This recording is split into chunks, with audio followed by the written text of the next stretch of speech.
Corporate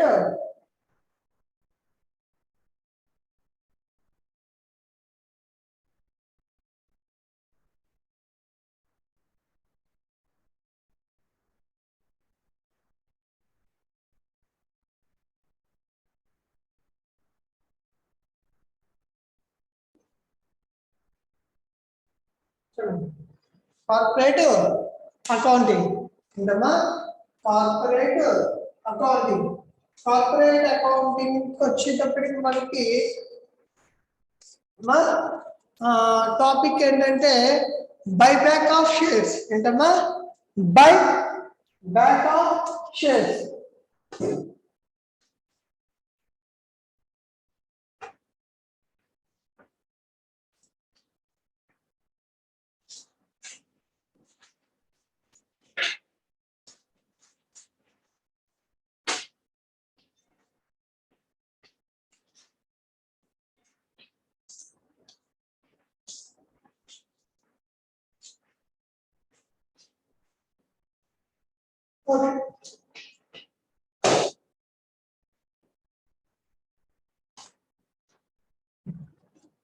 corporate accounting topic వచ్చేటప్పుడు ఏంటంటే buyback of shares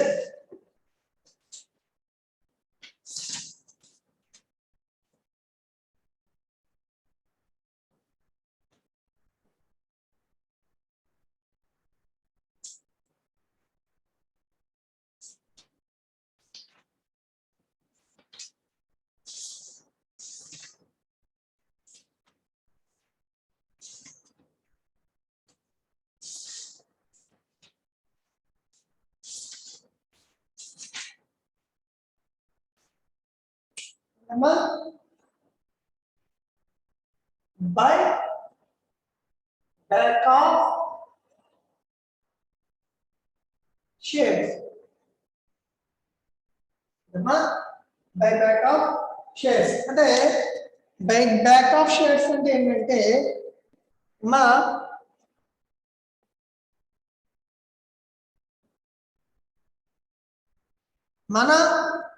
మన కంపెనీ షేర్స్ నే మనం పర్చేజ్ చేస్తాం మన కంపెనీ షేర్స్ నే అంటే ఫర్ ఎగ్జాంపుల్ ఎక్స్ అనే కంపెనీ ఉందనుకుందాం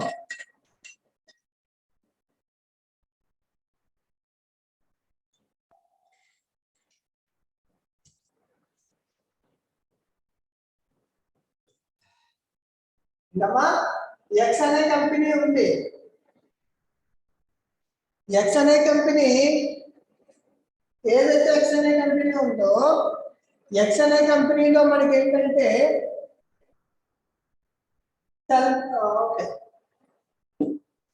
ఎక్స్ అనే కంపెనీలో 1 lakh ఈక్విటీ షేర్స్ ఉన్నాయి 1 lakh equity shares each one 100 rupees fully పేడ్ 1 lakh ఈక్విటీ షేర్స్ ఉన్నాయి ఎంత ఉన్నాయమ్మా 1 lakh ఈక్విటీ షేర్స్ ఉన్నాయి నెంబర్ ఆఫ్ ఈక్విటీ షేర్స్ అంటే అమ్మా 1 lakh ఈక్విటీ షేర్స్ ఉన్నాయి అంటే 1 lakh equity shares into each one ఎంత అంటే 100 రూపీస్ అంటే ఇక్కడ మీకు దగ్గర ఏమవుతుందంటే 1 crore దాకా ఉన్నది అనుకుందాం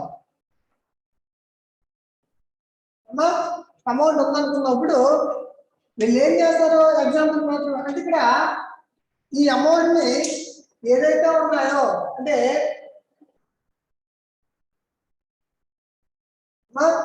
ఏవైతే షేర్స్ ఉన్నాయో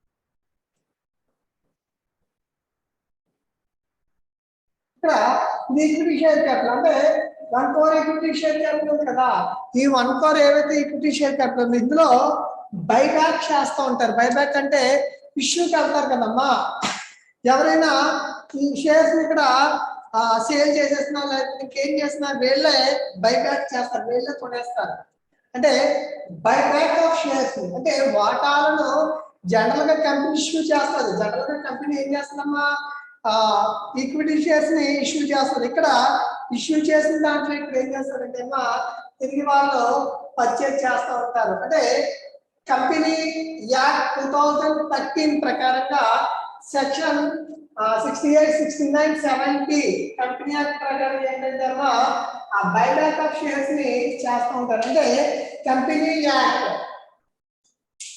2013 కంపెనీ యాక్ట్ ఏంటమ్మా 2013 కంపెనీ యాక్ట్ 2013 కి వచ్చేటప్పటికి అందులో ఏంటంటే సెక్షన్ 68, 69 సెక్షన్ ఏంటమ్మా 68, 69, 70 అంటే సెక్షన్ కంపెనీ యాక్ట్ 2013 లో సెక్షన్ 68, 69, 70కి వచ్చేటప్పటికి షేర్స్ ని ఏ విధంగా బైబ్యాక్ చేస్తారు కదమ్మా. బైబ్యాక్ షేర్స్ ని బైబ్యాక్ చేసినప్పుడు మనం ఏం యూటిలైజ్ చేయాలి అమ్మా అంటే సెక్షన్ వాటిని ఏ విధంగా యూటిలైజ్ చేయాలి అంటే ఇక్కడ మనం కంపెనీని షేర్స్ ని ఇక్కడ బైబ్యాక్ చేయాలి అంటే మనకి ఫండ్స్ కావాలి అంతే కదా. అంటే మన షేర్స్ ని మనమే కొంటాం. ఇప్పుడు కొనాలంటే మనకి ఏం కావాలి ఇక్కడ ఫండ్స్ కావాలి అంటే క్యాష్ కావాలి ఫండ్స్ కావాలి కదా. ఫండ్స్ మనం ఇక్కడ ఏం చేస్తామంటే బైబ్యాక్ ఆఫ్ షేర్స్ వచ్చేటప్పటికి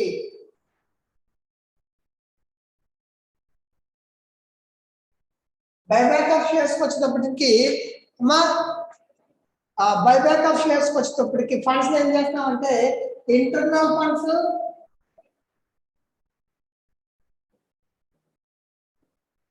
రెండు ఎక్స్టర్నల్ ఫండ్స్ ఎలా డిసైడ్ చేశారు ఇంటర్నల్ ఫండ్స్ ఎక్స్టర్నల్ ఫండ్స్ కింద డివైడ్ చేశారు. అంటే ఇంటర్నల్ ఫండ్స్ అంటే ఇంటర్నల్ మనకి తెలియాలి ఇంటర్నల్ ఫండ్స్ ఏంటి ఎక్స్టర్నల్ ఫండ్స్ అయితే తెలిస్తే మనం ప్రాబ్లం అయితే చేయగలుగుతాం. అంటే ఓల్డ్ ప్యాటర్న్ చూసుకుంటే అంటే మీ సీనియర్స్ అంత ముందు వాళ్ళకి చూసుకుంటే అంటే బైబ్యాక్ షేర్స్ కంపల్సరీ ప్రాబ్లం అంటే బైబ్యాక్ షేర్స్ కంపల్సరీ ఒక ప్రాబ్లం ఉంటుంది. అంటే మీకు మా చేస్తాం మనం ఒక 10 ప్రాబ్లమ్స్ ఎన్నో చేస్తాం ప్రాక్టీస్ అంతకంటే ఎక్కువ అంతకంటే చేయడానికి ఏమి ఉండదు. ఇందులో అన్ని జనరల్ ఎంట్రీస్ వస్తాయి 5 ఎంట్రీస్ వస్తాయి 5 or 6 ఎంట్రీస్ వస్తాయి. అంతకు మించి బైబ్యాక్ షేర్స్ లో ఎంట్రీస్ ఏమి ఎక్కువ రావు మనకి 5 or 6 అంతకు మించి ఎంట్రీస్ అయితే రావు.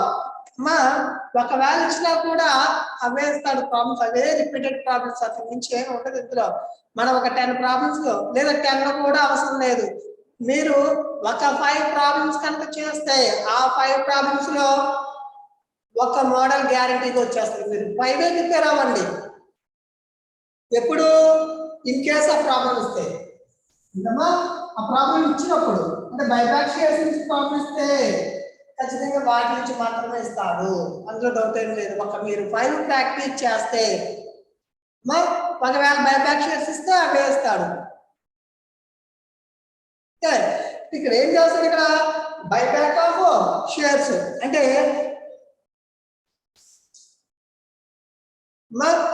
మన షేర్స్ ని మనమే పర్చేజ్ చేస్తూ ఉంటాం. అంటే ఇక్కడ బైబ్యాక్ ఆఫ్ షేర్స్ కి వచ్చేటప్పటికి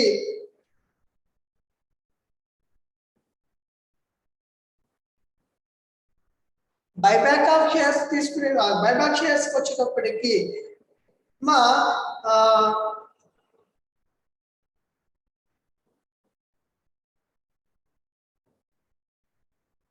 ఇక్కడ బైబ్యాక్ ఆఫ్ షేర్స్ కి వచ్చేటప్పటికి షేర్స్ ఇక్కడ మనం పర్చేజ్ చేస్తాం కాబట్టి మనకి ఏం కావాలి ఇక్కడ ఫండ్స్ కావాలి. ఏం కావాలమ్మా షేర్స్ పర్చేజ్ చేయడం అంటే ఇక్కడ అమౌంట్ కావాలి క్యాష్ కావాలి క్యాష్ కావాలి. క్యాష్ కావాలంటే మరి పర్చేజ్ చేయడం అంటే మాట్లా అంటే మనం ఫేస్ వాల్యూ అంటే ఇక్కడ ఈక్విటీ ఫేస్ వాల్యూ ఎంత చెప్పుకున్నాం ఇక్కడ 100 చెప్పుకున్నాం. అంటే ఫేస్ వాల్యూ పర్చేజ్ చేయొచ్చు లేదా ఎక్సెస్ అమౌంట్ కి 100 ప్లస్ ఎక్సెస్ అమౌంట్ అనుకున్నాం. ఆల్రెడీ మీకు చెప్పారు దాన్ని ఏమంటారు ప్రీమియం అంటారు. 100 కంటే లెస్ అనుకోండి పర్చేజ్ చేశారు అనుకున్నాం. ఫేస్ వాల్యూ కంటే తక్కువ పర్చేజ్ చేశారు అనుకున్నాం. దాన్ని ఏమంటారు డిస్కౌంట్ అంటారు. ఏదైనా అవ్వచ్చు. అంటే ఫేస్ వాల్యూ కైనా పర్చేజ్ చేయొచ్చు బైబ్యాక్ షేర్ పర్చేజ్ అనకూడదు. ఈక్విటీ షేర్స్ ని ఫేస్ వాల్యూకి బైబ్యాక్ చేయొచ్చు లేదా ప్రీమియం కి బైబ్యాక్ చేయొచ్చు లేదా డిస్కౌంట్ కి బైబ్యాక్ చేయొచ్చు. అంటే ఈక్విటీ షేర్స్ వచ్చేటప్పటికి మా ఈక్విటీ షేర్స్ ఏవైతే ఉన్నాయో ఆ ఈక్విటీ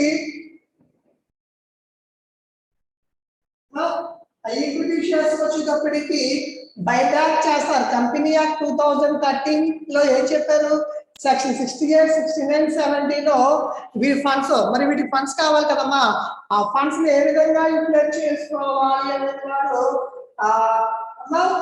ఆ సెక్షన్ లో మనకి మెన్షన్ చేయడం అనేది జరుగుతూ ఉంటుంది. అంటే ఇక్కడ బైబ్యాక్ ఆఫ్ షేర్స్ మనం ఫేస్ వాల్యూ బైబ్యాక్ చేయొచ్చు. అంటే ఇక్కడ ఫేస్ వాల్యూ ఎంత అంటే ఫేస్ వాల్యూ ఎంత ఇక్కడ 100 ఉంది. ఇక్కడ ఎగ్జాంపుల్ మీకు ఈక్విటీ షేర్ వాల్యూ ఎంత చెప్పాను, 100 ఉంది. 100 కి వాడు బైబ్యాక్ చేస్తే దాని ఫేస్ వాల్యూ అంటాడు. 100 కంటే ఫేస్ వాల్యూ కంటే ఎక్సెస్ అయితే మా అంటే ఏంటి మీకు ఆల్రెడీ చెప్పాను, మోర్ దాన్ ఫేస్ వాల్యూ దాన్ని ఏమంటారు మనం, ప్రీమియం అంటారు. అంటే మోర్ దాన్ ఫేస్ వాల్యూ అంటే ఇక్కడ వాడు ఫేస్ వాల్యూ కంటే ఎక్సెస్ కి పర్చేజ్ బైబ్యాక్ చేస్తే దాన్ని ఏమంటారమ్మా, ప్రీమియం తో బైబ్యాక్ చేస్తున్నట్టు. Okay, less than face value ఏంటమ్మా, లెస్ దాన్ ఫేస్ వాల్యూ అనుకుందాం, దాన్ని ఏమంటారు, డిస్కౌంట్ అంటారు. లెస్ దాన్ ఫేస్ వాల్యూ అంటే డిస్కౌంట్, అదే మోర్ దాన్ ఫేస్ వాల్యూ అయితే ఏంటన్నది, మోర్ దాన్ ఫేస్ వాల్యూ అయితే, మోర్ దాన్ ఫేస్ వాల్యూ అయితే మనం దాన్ని ఏమంటాం అంటే ప్రీమియం అంటాం. మోర్ దాన్ ఫేస్ వాల్యూ అయితే ఏమంటామంటే అమ్మా ప్రీమియం గా మనం చెప్పడం అనేది జరుగుతుంది. మోర్ దాన్ ఫేస్ వాల్యూ అయితే ప్రీమియం. ఇక్కడ ఫేస్ వాల్యూకి పర్చేజ్ చేస్తాడు, లేకపోతే ఇంకేదన్నా చేయొచ్చు. అంటే ఇక్కడ బైబ్యాక్ చేయాలంటే ఇందాక చెప్పినది మనకి ఇంటర్నల్ ఫండ్స్, ఎక్స్టర్నల్ ఫండ్స్ అనేది కావాలి, ఫండ్ అనేది కావాలి. ఫండ్ అంటే ఇక్కడ క్యాష్ కావాలి. మన షేర్స్ మనం పర్చేజ్ చేసేస్తున్నాం, బైబ్యాక్ చేసేస్తున్నాం, వాళ్ళకి అమౌంట్ ఇవ్వాలా అక్కర్లేద్దాం, ఖచ్చితంగా వాళ్ళకి ఏమి ఇవ్వాలి, అమౌంట్ ఇవ్వాలి. మరి మన దగ్గర అమౌంట్ లేకుండా ఇస్తాం అంటే మనం బైబ్యాక్ చేసినప్పుడు అమౌంట్ చాలా అంటే 1 crore లేదా చాలా ఎక్కువగానే వస్తుంది. అంటే ఇక్కడ వాడు బైబ్యాక్ ఎలా చేస్తాడు అంటే 25% అనో లేదా 15% అనో 30% అనో చెప్తాడు. అంటే బైబ్యాక్ 10% బైబ్యాక్ చేశాడనో, 20% బైబ్యాక్ చేశాడనో, 25% బైబ్యాక్ చేశాడనో, 30 అమ్మ పర్సంటేజ్ లో చెప్తాడు, బైబ్యాక్ చేశాడని చెప్తాడు. అంటే ఇక్కడ ఫర్ ఎగ్జాంపుల్ 25% బైబ్యాక్ చేశాడు అనుకుందాం, ఎంతమ్మా 25% బైబ్యాక్ చేశాడు, ఎంతమ్మా 25%. అంటే ఇక్కడ షేర్స్ ఎంత అనుకున్నాం, 1 lakh అనుకున్నాం. మళ్ళీ ఇంటర్నల్ ఫండ్స్ ఎక్స్టర్నల్ ఫండ్స్ తర్వాత చూద్దాం. ఎంతమ్మా 1 lakh షేర్స్ కదమ్మా, 1 lakh మీద 25% కాల్కులేట్ చేస్తే ఎంత అవుతుంది, వీడండి 25,000 ఈక్విటీ షేర్స్ ని బైబ్యాక్ చేస్తున్నారు. ఈక్విటీ షేర్స్ ఇది, అదే క్యాపిటల్ లో కావాలనుకోండి అంటే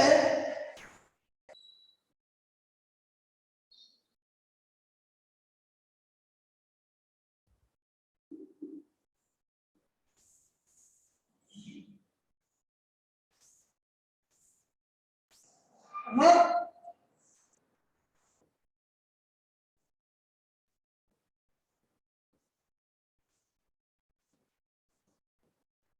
25 lakhs ఇలానే వచ్చేస్తుంది కదా. 25 ఈక్విటీ షేర్స్ ఫేస్ వాల్యూ అయితే 25 lakhs. ప్రీమియం అయితే ప్రీమియం అన్నాడు అనుకోండి, ప్రీమియం 10 అనుకోండి అమ్మా ఎంత, ఇదేమో 25 lakhs. ప్రీమియం సెపరేట్ గా చూపిస్తాం. ప్రీమియం అంటే ఇక్కడ ఎక్సెస్, అంటే ఇక్కడ ఈక్విటీ షేర్స్ ని 25% బైబ్యాక్ చేస్తాడు అనుకోండి, మీరు అమౌంట్ మీద అయినా పర్సంటేజ్ కాల్కులేట్ చేయొచ్చు, షేర్స్ మీద అయినా చేయొచ్చు. అంటే ఇక్కడ షేర్స్ లో చేసుకుని అమౌంట్ లో కన్వర్ట్ చేసుకోవచ్చు అమ్మా, లేదా ఆ అమౌంట్ అంటే ముందు షేర్స్ లోనే కన్వర్ట్ చేసుకున్నాం. అంటే ఇక్కడ పర్సంటేజ్ లో చెప్తాడు. అంటే బైబ్యాక్ షేర్స్ వచ్చేటప్పటికి అమ్మా ఆ పర్సంటేజ్ ఎంత అనేది వాడు చెప్తాడు. ఇక్కడ వీటికి సంబంధించి అంటే బైబ్యాక్ 25% ఇవన్నీ చెప్తూ ఉంటాడు కాబట్టి దీనికి మనకి ఏం కావాలి ఇక్కడ ఫండ్స్ అనేవి కావాలి మనకి ఖచ్చితంగా ఏం కావాలన్నా ఇక్కడ ఫండ్స్ అయితే కావాలి ఈ ఫండ్స్ మనం ఎలా డిసైడ్ చేసామంటే ఇంటర్నల్ ఫండ్స్ ఎక్స్టర్నల్ ఫండ్స్ ఏంటమ్మా ఇంటర్నల్ అంటే ఏంటి మనకి అంటే ఓకే వాటాలను తిరిగి కొనుగోలు చేయటం బైబ్యాక్ అంటే ఏంటమ్మా వాటాలను మనం తిరిగి కొనుగోలు చేస్తాం వాటాలను తిరిగి కొనుగోలు చేయడానికి మనకి ఏం కావాలి నిధులు కావాలి డబ్బులు లేకుండా ఎలా కొనుగోలు చేయాలి మనం కొనుగోలు చేస్తామంటే సరిపోతుందండి మనం కొనుగోలు చేయడానికి ఫండ్స్ అనేది కావాలి ఆ ఫండ్స్ నేనే అంటే మీకు టెక్స్ట్ బుక్ లో కానీ ఎక్కడ కానీ ఉండదు నేను ఎలా డిసైడ్ చేస్తాను నేను ఎలా చేయాలి క్లారిఫికేషన్ చేసుకుంటున్నానంటే ఇంటర్నల్ ఫండ్స్ ఎక్స్టర్నల్ ఫండ్స్ అమ్మా మీకు టెక్స్ట్ బుక్ లో కానీ ఇంకెక్కడ కూడా మీరు అలా చెప్పరు ఉండదు కూడా ఎలా ఇక్కడ ఇంటర్నల్ ఫండ్స్ ఎక్స్టర్నల్ ఫండ్స్ ఎలా డిసైడ్ చేస్తారమ్మా ఇంటర్నల్ ఫండ్స్ ఎక్స్టర్నల్ ఫండ్స్ కింద డిసైడ్ చేయడం అనేది జరుగుతుంది ఇంటర్నల్ ఫండ్ ఏం ఫండ్ అమ్మా ఇంటర్నల్ ఫండ్స్ అంటే మన దగ్గర ఏవైతే ఫండ్స్ ఉన్నాయో అంటే మనం ఎక్కడ పర్చేజ్ చేస్తాం అంటే జనరల్ గా చూడండి మన షేర్స్ మనం పర్చేజ్ చేస్తాం ఎక్కడ ఓపెన్ మార్కెట్ లో పర్చేజ్ చేస్తాం అంటే అవతల వాడికి మనం కొంటున్నాం ఏమో కొంటున్నాం అనేది వాడికి తెలియదు అంటే ఓపెన్ మార్కెట్ లో మనం పర్చేజ్ చేయడం అనేది జరుగుతూ ఉంటుంది దీన్ని ఇంటర్నల్ ఫండ్స్ ఎక్స్టర్నల్ ఫండ్స్ కింద డిసైడ్ చేస్తారు ఏంటమ్మా ఇంటర్నల్ ఇంటర్నల్ అంటే ఏంటంటే ఎక్స్టర్నల్ అంటే చూద్దాం ఇక్కడ ఇంటర్నల్ ఫండ్స్ మన దగ్గర ఏదైనా ఫండ్స్ ఉంటే అంటే బ్యాలెన్స్ షీట్ లో కొన్ని ఫండ్స్ అయితే ఉంటాయి కదమ్మా బ్యాలెన్స్ షీట్ లో లయబిలిటీ సైడ్ కొన్ని ఫండ్స్ మన దగ్గర క్యాష్ ఉంటుంది కదా వాటిని ఏమంటారంటే అమ్మా ఇంటర్నల్ ఫండ్స్ వచ్చేటప్పటికి ఏంటంటే మనకి సెక్షన్ 68 లో చెప్పాడు ఇంటర్నల్ ఫండ్స్ కింద అంటే ఇంటర్నల్ ఫండ్స్ ఏం చెప్పలేదు వాడు అంటే ఇక్కడ ఫండ్స్ వచ్చేటప్పటికి మా ఇంటర్నల్ ఫండ్స్ వచ్చేటప్పటికి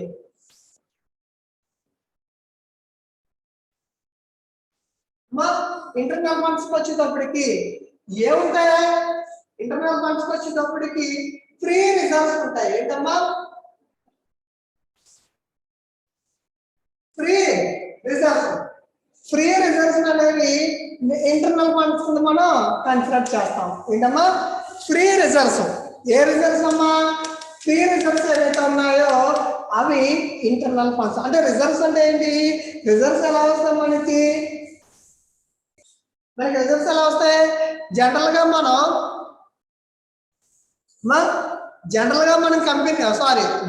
మనం బిజినెస్ స్టార్ట్ చేసిన తర్వాత ఎవ్రీ ఇయర్ ప్రాఫిట్స్ వస్తాయి కదమ్మా ఎవ్రీ ఇయర్ ప్రాఫిట్స్ లోంచి మనం 10% 25% రిజర్వ్ ట్రాన్స్ఫర్ చేస్తూ ఉంటాం ఏంటమ్మా రిజర్వ్స్ కి ట్రాన్స్ఫర్ చేస్తూ ఉంటాం అలా ఏవైనా ఫ్రీ రిజర్వ్స్ ఏవైతే వచ్చినాయో ఆ ఫ్రీ రిజర్వ్స్ ని బైబ్యాక్ ఆఫ్ షేర్స్ కి వాడుకోవచ్చు మనం ఓకే బైబ్యాక్ షేర్స్ ని మన షేర్స్ ని బైబ్యాక్ చేస్తున్నప్పుడు మన దగ్గర ఉన్న స్వేచ్ఛా రిజర్వ్లు ఏంటమ్మా ఫ్రీ రిజర్వ్స్ అంటే ఏంటమ్మా స్వేచ్ఛా రిజర్వ్ని బైబ్యాక్ ఆఫ్ షేర్స్ కి యూటిలైజ్ చేసుకోమని ఎక్కడ చెప్తున్నాడమ్మా కంపెనీ యాక్ట్ 2013 సెక్షన్ 68 లో చెప్తున్నాడు ఎక్కడమ్మా సెక్షన్ 68 లో వాడు ఏం చెప్తున్నాడు ఫ్రీ రిజర్వ్స్ ని యూటిలైజ్ చేసుకోండి దేని పర్పస్ ఇక్కడ పర్పస్ దేనికోసం ఇక్కడ దేనికోసం అమ్మా బైబ్యాక్ ఆఫ్ షేర్స్ చేసినప్పుడు మీరు బైబ్యాక్ ఆఫ్ షేర్స్ ఏవైతే మీరు చేస్తున్నారో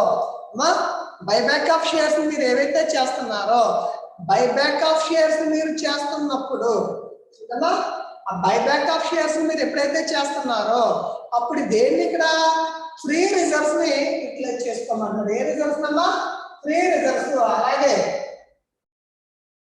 ఫ్రీ రిజర్వ్స్ ఏవైతే ఉన్నాయో ఆ ఫ్రీ రిజర్వ్స్ ని మనం యూటిలైజ్ చేసుకోవచ్చు అంటామా అంటే ఇక్కడ ఎక్కడ ఉన్నాయి కంపెనీలో ఉన్నాయి కాబట్టి దీన్ని ఏమంటారు ఇక్కడ ఇంటర్నల్ ఫండ్ అనుకోవచ్చు ఫ్రీ రిజర్వ్స్ ఏవైతే ఉన్నాయో ఇంటర్నల్ ఫండ్స్ ఇంటర్నల్ గా మన దగ్గర ఉన్నాయి కాబట్టి వీటిని ఇంటర్నల్ అంతర్గత నిధులుగా చెప్పొచ్చు వీటిని ఏమంటారమ్మా అంతర్గత నిధులుగా చెప్పొచ్చు ఇంటర్నల్ ఫండ్స్ ఏంటమ్మా ఫ్రీ రిజర్వ్స్ ఏంటమ్మా ఫ్రీ రిజర్వ్స్ గా మనం చెప్పడం అనేది జరుగుతూ ఉంటుంది ఫ్రీ రిజర్వ్స్ తర్వాత సెకండ్ వన్ వచ్చేటప్పటికి మా premium reserve securities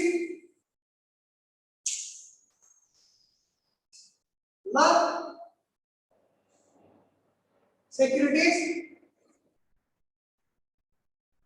premium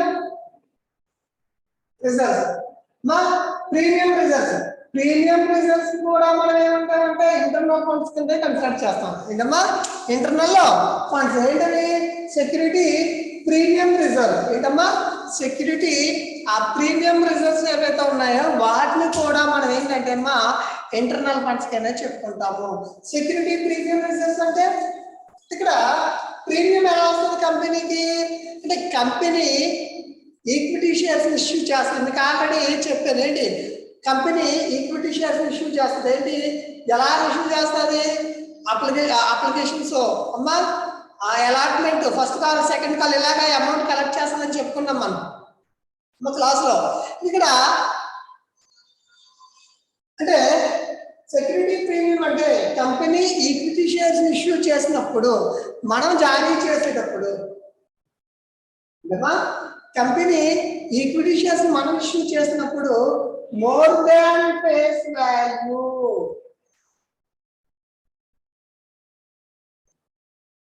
nothing but premium more than face value more than face value అంటే ఫేస్ వాల్యూ కంటే ఎక్కువ ఎక్సెస్ అమౌంట్ అనేది కలెక్ట్ చేస్తే ఎప్పుడు కలెక్ట్ చేస్తారు ఇష్యూ చేసినప్పుడు. ఎప్పుడు కలెక్ట్ చేస్తారమ్మా కంపెనీ ఈక్విటీ షేర్స్ ని ఇష్యూ చేసినప్పుడు. ఏంటమ్మా కంపెనీ ఈక్విటీ షేర్స్ ని ఇష్యూ చేసేటప్పుడు కంపెనీ ఏం చేస్తుందమ్మా ఈక్విటీ షేర్స్ ఏవైతే ఉన్నాయో వాటిని ఇష్యూ చేసినప్పుడు కంపెనీ ఈక్విటీ షేర్స్ కనుక ఇష్యూ చేసేటప్పుడు కంపెనీ ఈక్విటీ షేర్స్ కనుక ఇష్యూ చేస్తే more than face value collect చేసుకుంటే ప్రీమియం అంటే ప్రీమియం అంటే ఇక్కడ ప్రాఫిట్ కంపెనీకి అంటే 10 రూపీస్ ఉన్న ఈక్విటీ షేర్స్ 12 రూపీస్కి ఇచ్చిందంటే 2 రూపీస్ ప్రీమియం ప్రాఫిట్ కదా. అలా కంపెనీ దగ్గర ఇంటర్నల్ ఫండ్స్ గా సెక్యూరిటీ ప్రీమియం రిజర్వ్స్ ఏవైతే ఉన్నాయో వాటిని డిక్లేర్ చేసుకోవచ్చు. అమ్మా వాటిని డిక్లేర్ చేసుకోవచ్చు. అమ్మా అది కూడా మనకి ఏంటవుతుందంటే అమ్మా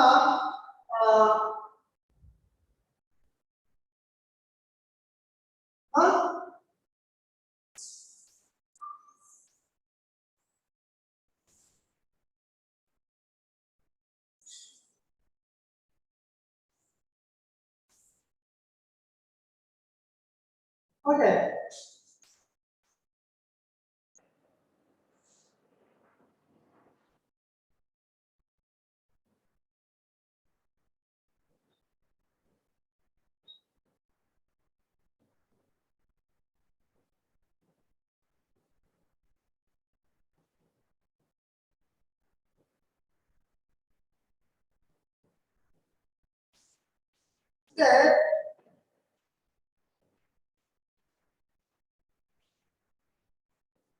ఇక్కడ కంపెనీ ఏం చేస్తుంది ఇక్కడ సెక్యూరిటీ ప్రీమియం రిజర్వ్స్ వీటిని ఇట్లా చేసుకోవచ్చు. అలాగే ఇంకేముంటుందంటే పిఎన్ఎల్ అకౌంట్ ఉంటుంది. ఏంటమ్మా అక్కడ చూపించలేదు కానీ అది కూడా వాడుకోవచ్చు. ప్రాఫిట్ అండ్ లాస్ అకౌంట్ ఉంటుంది. ఏంటమ్మా ప్రాఫిట్ అండ్ లాస్ అకౌంట్ ఉంటుంది. దాన్ని కూడా మన ఇంటర్నల్ ఫండ్స్ కిందే ఇట్లా చేసుకోవడం అనేది జరుగుతూ ఉంటుంది. అమ్మా ఇక్కడ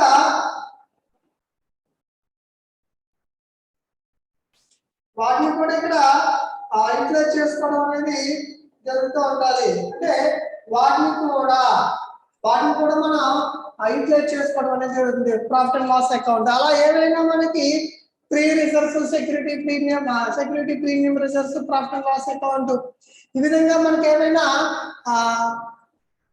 ఉంటే వాటిని ఇంటర్నల్ ఫండ్స్ గా యూటిలైజ్ చేసుకోవచ్చు. ఎప్పుడు కూడా వీటికి సంబంధించి సెక్యూరిటీ బైబ్యాక్ షేర్స్ వచ్చేటప్పటికి డెట్ ఈక్విటీ రేషియో ఎంత ఉండాలంటే 2:1 మనకి ఇక్కడ కంపల్సరిగా ఉండాలి. బైబ్యాక్ షేర్స్ మనం చేసుకునేటప్పటికి బైబ్యాక్ ఈక్విటీ షేర్స్ వచ్చేటప్పటికి మనకి డెట్ ఈక్విటీ ఎంత ఉండాలంటే 2:1 రేషియోలో మనకి ఉండడం అనేది జరుగుతుంది. ఇవన్నీ కూడా ఇంటర్నల్ ఫండ్స్ ఆల్రెడీ కంపెనీలో ఉన్న ఫండ్స్ ని మనం ఇంటర్నల్ ఫండ్స్ కి ఇక్కడ చెప్పడం జరుగుతుంది. ఎక్స్టర్నల్ ఫండ్స్ ఏంటంటే ఇప్పుడు external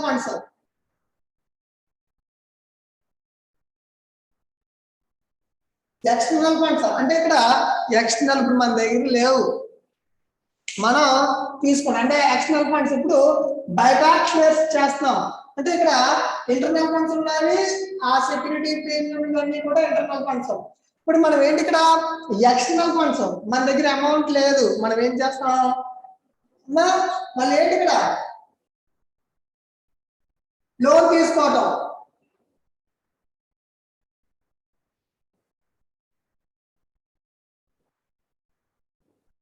issue of new debentures అంటే మనం అప్పుకి వెళ్తాం, డెట్ కి వెళ్తాం.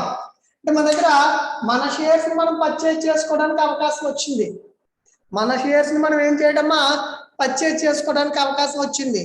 మన షేర్స్ ని మనం పర్చేజ్ చేసుకుంటున్నాం, మన షేర్స్ మనం పర్చేజ్ చేసుకునే అవకాశం వచ్చినప్పుడు మన దగ్గర అమౌంట్ లేనప్పుడు మనం ఎక్కడికి వెళ్తాం, ఎక్స్టర్నల్ ఫండ్స్ కి వెళ్తాం. ఎక్స్టర్నల్ ఫండ్స్ అంటే మనం ఏం చేస్తామంటే న్యూ డిబెంచర్స్ ఇష్యూ చేస్తాం, అంటే లోన్ కి వెళ్తాం లేదా లోన్ కి వెళ్తాం లేదా issue of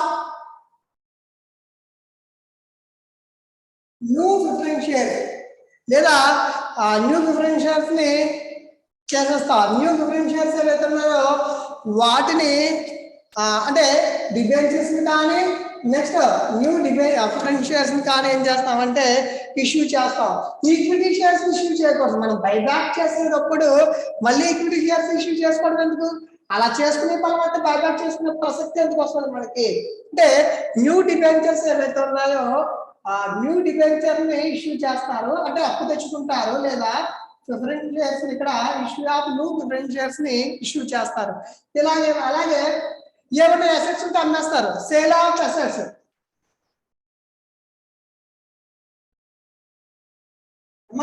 sale of assets కూడా ఇంటర్నల్ ఫండ్స్ లోకి వస్తాయి. సేల్ ఆఫ్ అసెట్స్ మన దగ్గర ఏమైనా ఆస్తులు ఉన్నాయనుకోండి వాటిని కూడా అమ్మేస్తాం, ఇవన్నీ కూడా ఇంటర్నల్ ఫండ్స్.